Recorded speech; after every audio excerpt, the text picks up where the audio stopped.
सभी किसान भाइयों को नमस्कार। पिता समान बुजुर्गों, नौजवान साथियों, मेरी माताएं बहनें जो कृषि एवं उससे सहायक कार्यों में अपना महत्वपूर्ण योगदान दे रही हैं, उन सभी का मैं हार्दिक अभिनंदन करता हूं। जो किसान भाई यूट्यूब चैनल पर नए हैं, उनसे मेरा विनम्र निवेदन रहेगा कि चैनल को सब्सक्राइब जरूर करें, ताकि जो आने वाले भविष्य में हम खेती बाड़ी से संबंधित जानकारी आपके साथ साझा करते रहें। भारत एक कृषि प्रधान देश है और यहाँ के जो लोग हैं, ग्रामीण क्षेत्र में जो वास करते हैं, वो अपनी आजीविका कृषि एवं उससे संबंधित क्रियाओं के माध्यम से अर्जित करते हैं। भारत शुरू से ही जो भारत की भूमि है वो काफी उपजाऊ रही है और ये ऐसे कहा भी जाता है कि हमारे भारत देश की जो मिट्टी है वो सोना उगाती है। लेकिन दुर्भाग्य की बात यह है कि हमारे पास बहुत सारी जमीनें ऐसी हैं जो खाली पड़ी हुई हैं, जहां पर हम कुछ भी उगा नहीं सकते हैं। जहाँ पथरीली जमीनें हैं, जहाँ पानी नहीं है, जहाँ कुछ जमीनें ऐसी भी हैं जहाँ पानी भी है लेकिन वहाँ मिट्टी में बहुत सारे दोष हैं। कहने का भाव यह है कि वहाँ की मिट्टी ऊसर है, बंजर है, कल्लर है, लवणीय और क्षारीय है। वैज्ञानिक भाषा में बात करें, लवणीय और क्षारीय है। मैं बात कर रहा हूँ, अगर पूरे विश्व की बात करते हैं तो 1128 मिलियन हेक्टेयर जमीन लवणीय और क्षारीय है, ऊसर है, बंजर है पूरे पूरे विश्व में। इस आंकड़े की बात करते हैं तो हमारा भारत देश भी इस पे छूटा नहीं रहा है। भारत में कुल रकबा 6.70 मिलियन हेक्टेयर जमीन ऊसर है, कल्लर है, लवणीय और क्षारीय है, जहाँ पानी खारा है। तो इसमें बात करते हैं तो हमारा भारत में भी 6.73 मिलियन हेक्टेयर जमीन जो सी है वो लवणीय और क्षारीय है। कहने का भाव बंजर है, उसमें कुछ भी उगाया नहीं जा सकता है। उसमें से 3.77 मिलियन हेक्टेयर केवल क्षारीय है, जहां पर क्षार की मात्रा बहुत ज्यादा है और वहां पर कुछ भी उगाया नहीं जा सकता। अगर बीज डालते हैं तो उसका जर्मिनेशन नहीं आता है, जहाँ बहुत कम जर्मिनेशन आता है। इसी के साथ साथ 2.97 मिलियन हेक्टेयर जमीन अम्लीय लवणीय है, जहां लून की मात्रा अधिक है। ये जमीनें बंजर के नाम से बोली जाती हैं। पंजाब में, हरियाणा में इसको कल्लर जमीनें बोलते हैं। उत्तर प्रदेश की भाषा में इसको ऊसर जमीनें बोलते हैं, जहां पर कुछ भी उगाया नहीं जा सकता है।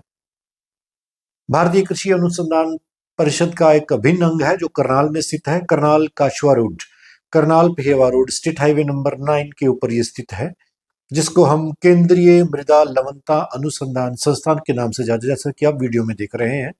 करनाल से सड़क आ रही है और पेहवा की सड़क काशवे की तरफ जा रही है। सीतामढ़ी डांड रोड इसको बोला जाता है।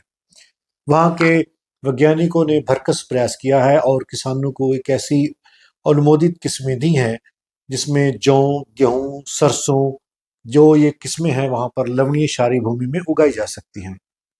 इन सभी किस्मों में से हमारे पास जो उत्तम उन्नत किस्म है वो KRL 210 है, गेहूं की, जो बहुत ही बड़े स्तर पर लगाई जाती है। KRL 210 गेहूं की एक ऐसी किस्म है जो सन 2013-14 में रिलीज की जाती है। इसके रिलीज होने का जो एरिया है किसान भाइयों, वो भारत के उत्तरी पश्चिमी मैदानी एरिया के लिए रिकमेंडेड की जाती है। हरियाणा, पंजाब, जम्मू के 2 जिले जम्मू और कठुआ, हिमाचल के 2 जिले ऊना और पांवटा साहिब, उत्तराखंड का तराई का एरिया, उदयपुर और कोटा के डिवीजन को छोड़कर पूरा राजस्थान और झांसी के डिवीजन को छोड़कर पूरा पश्चिमी उत्तर प्रदेश, हरियाणा, पंजाब, दिल्ली, तमाम बड़ा एरिया इसके अंतर्गत आता है। किसान भाइयों, इसकी खूबसूरती इतनी जबरदस्त है कि यह इन सभी बॉर्डर की बाधाओं को तोड़कर यह गुजरात, मध्य प्रदेश और बहुत सारे अलग अलग हिस्सों में इसकी बड़े स्तर पर काश्त की जाती है, क्योंकि पूरे भारत में बहुत बड़ा एरिया लवणीय क्षारीय मृदा से ग्रसित है। किसान भाइयों, संस्थान इसकी बिजाई 5 नवंबर से लेके और 20 नवंबर के बीच में रिकमेंडेड करता है। मेरी व्यक्तिगत राय है कि आप इसको 1 नवंबर से लेके और 20 नवंबर तक इसकी बिजाई कर सकते हैं। किसान भाई, बिजाई करते समय हुए ध्यान दें कि जब आपकी लवणीय क्षारीय मिट्टी है, उसके एक बार जिला स्तर की प्रयोगशाला में, जहां आपके आसपास लगता हुआ राजकीय कृषि विश्वविद्यालय की प्रयोगशाला में मिट्टी टेस्ट जरूर करें, ताकि जो आपको उसका pH मान और क्षार प्रतिरोधकता का पता लग सके।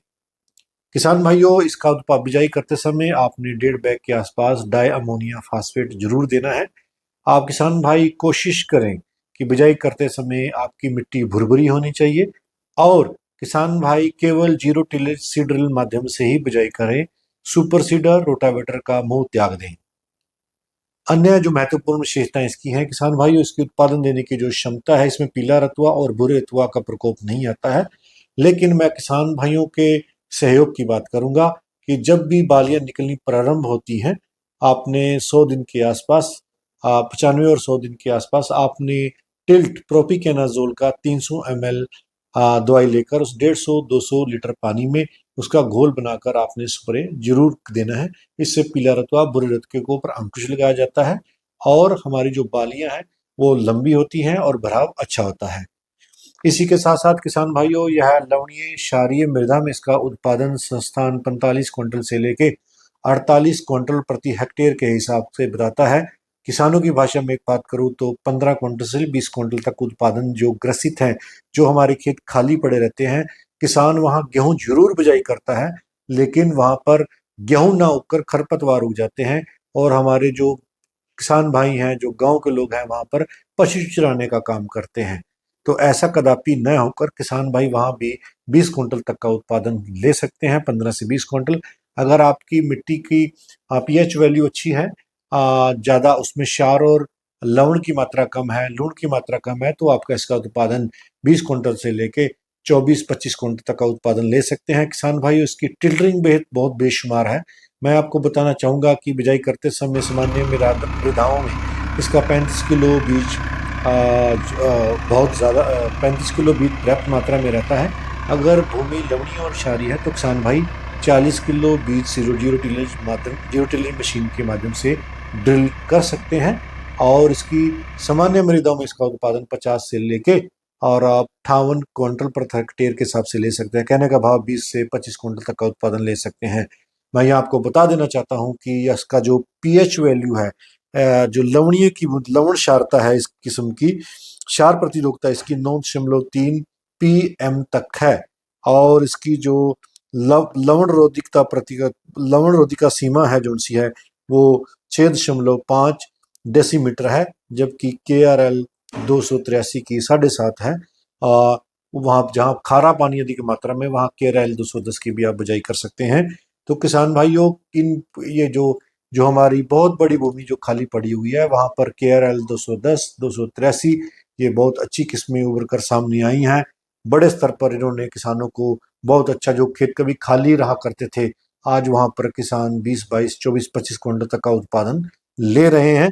किसान भाइयों, इसके जो दाने का आकार है वो मध्यम आकार का दाना होता है, ज्यादा मोटा नहीं होता है। इसकी चपाती की गुणवत्ता अपने आप में शीर्ष प्रदान पर है, क्योंकि इस वैरायटी में जिंक, प्रोटीन और आयरन की कंटेंट मात्रा अपने आप में बहुत बढ़िया है। किसान भाई घर में इसकी रोटी का उपभोग करने के लिए घर में प्रयोग कर सकते हैं। KRL 210 बीज का उत्पादन हमने किया हुआ है। जो किसान भाई लेना चाहते हैं वो संपर्क कर सकते हैं। इसी के साथ वार्ता को विराम देता हूँ। जय जवान, जय किसान, जय विज्ञान। हाँ।